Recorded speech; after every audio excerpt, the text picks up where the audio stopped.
Lawrence Okolie apparently now is a free agent promotionally.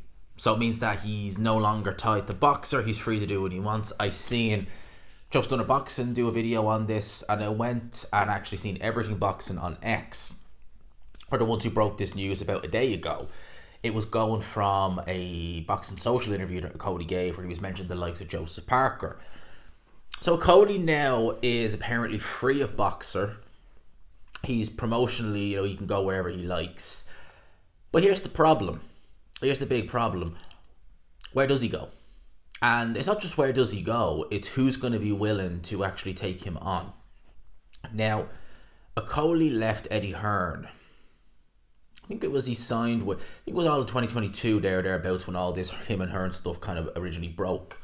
And I've always said, when it comes to a fighter and him wanting to leave a promoter and him, looking to go somewhere else if they're paying more money, yeah, more often than not, I'd be saying, yeah, fair enough, go elsewhere. The way Okolie handled it, it left a bad taste in a lot of people's mouths. And a lot of people, I think that Okolie has never been a character that the boxing public, whether they be casual or whether they be hardcore, have really warmed to. He doesn't have the most engaging of personalities. He has had some good performances, but people do remember the bad ones. And there was a lot. We look at the David Light fight and the Bill Smith fight, but we forget that there was many of them. And Eddie Hearn turned Okolie started with Eddie Hearn. That's the promoter he turned pro with. And he stunk the place out in February 2018 against Isaac Chamberlain. Eddie Hearn stuck with him.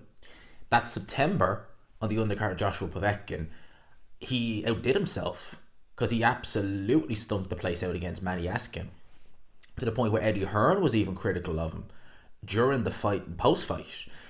And a lot of promoters, after a performance like that, or two performances, they weren't back-to-back, but they were in the same calendar year, a lot of promoters would have just said, I'll wash my hands with you, or they would have fed him to the wolves. Because someone like Frank Warren, Bob Arum probably would have just been like, all right, you've done that twice, right, let's see how you go with sink or swim. Eddie Hearn stuck with Okolie. He worked with him, he got him a world title, he got him out on very big cards. He did headline a few of his own shows. I think he headlined at least one Next Gen show and stuff like that. But he was on a lot of Joshua's cards. He was managed by 258 Management, Anthony Joshua's managerial company. So he was on Joshua cards. He was featured high up the card. And ultimately he got a world title shot. Eddie Hearn even got him a Rolex for that. And then within the space of a year, or a little over a year, he's making those comments about Eddie Hearn. And you're kind of looking and thinking, well, if Eddie Hearn kept him inactive, if Eddie Hearn was a bit like Bob Arum in a sense, where he was saying, like against Terence Crawford, that the amount of money he could have spent that he's lost on Terence Crawford, making comments like that. And Eddie Hearn didn't do anything like that. Eddie Hearn was always trying to keep Okolie up there, push him as best he can. At the end of the day, you can only do so much of what you have. If you've not got the most endearing style and personality, you're only going to go but so far. It doesn't matter who the promoter is, you're only going to go but so far. And early 2022, he headlined at the O2 against Seslak. It wasn't a great fight, and there was a lot of holding in that fight. It was on a Sunday. I didn't do amazing. And at the time, this was before the Saudis really started to get involved. This was before Turki Al Sheikh took over, kind of, I forget what it's called. There was Skill Challenge, and I don't know what his one, the General Entertainment Authorities or something. But it was before the Saudis intervened and gave us all these big cards. Started working with Queensberry and Matchroom. Eddie Hearn was kind of looking at things and saying, okay, well, we're losing money, paying you X, Y, and Z. We're going to bring the money down. That's kind of how, I'm paraphrasing, that's kind of how it was, the gist we got of it. And you're basically going to be paid what you're worth. And Cody didn't like that, threw his toys out of the pram. Said that Boxer and Ben Shalom's told him he'd be the face of boxing on Sky. I'll just say that again. They told him he would be the face of boxing on Sky. Yeah, talk about selling someone a dream. Anyway, he goes to Boxer, stinks the joint out against David Light, really stinks the joint out against CBS, so much so that was contractually rematched, and Sky were like, nah. Comes back in Poland against Rozansky for the Bridgerweight title, and now Okolie is a free agent. And as I said, I mean, no disrespect, but I can't imagine many are going to be, rushing to get his signature. Eddie Hearn has always been someone who he's always put business ahead of ego, ahead of feelings. I'll give you an example. He signed Billy Joe Saunders, and Billy Joe Saunders' dad, I think he even wanted to have a dust up with Eddie Hearn, or said he was like the mafia or something like that, and he still signed Billy Joe Saunders. And Billy Joe's dad was kind of having to, forget we said any of that, but he still did it nonetheless. He's worked with people, Deontay Wilder. He's worked with people who have been less than friendly to him in the interest of business. With Okolie, I know what he said, and obviously Okolie was at the 5v5. I think he was at the Matchroom Queensbury 5v5, and I will have words with Eddie Hearn. Would Eddie Hearn be willing to work with Okolie again? I doubt it, because Okolie has, he's not fought in the UK in over a year. Sky didn't want to show the rematch with Bill Smith. Eddie Hearn is obviously looking and thinking, well, I don't need... My UK shows are okay. I have the Saudi thing going. Do I need another fighter? Do I need another guy that I'm going to, have to work with and try and build up again after everything? And after everything that's been said. Frank Warren, likewise. Boxer and Ben Shalom. Sky seemingly just don't want to know with Okolie anymore. So now he's put himself in a position where he might be a free agent, but he's not the most kind of, eye-catching free agent. And we're seeing this kind of trend now. And it really is, the timing of all this with some of these fighters is bizarre. Because you look at someone like Anthony Yard, who, by all accounts, it's kind of probably more so his management are saying we want X, Y, and Z, blah, blah, blah, blah, blah. And you're like, well, what promoter is going to pay that? You're not a Canelo Alvarez. You can't just go from network to network to network and have the highest bidder go for it, because you're not a Canelo Alvarez, and at the end of the day, Canelo can go on to a network and fight their fighter. He'd still be the A fighter. Someone like a Yard, someone like an Okolie, if he looks to do that, they'll probably be the B fighter.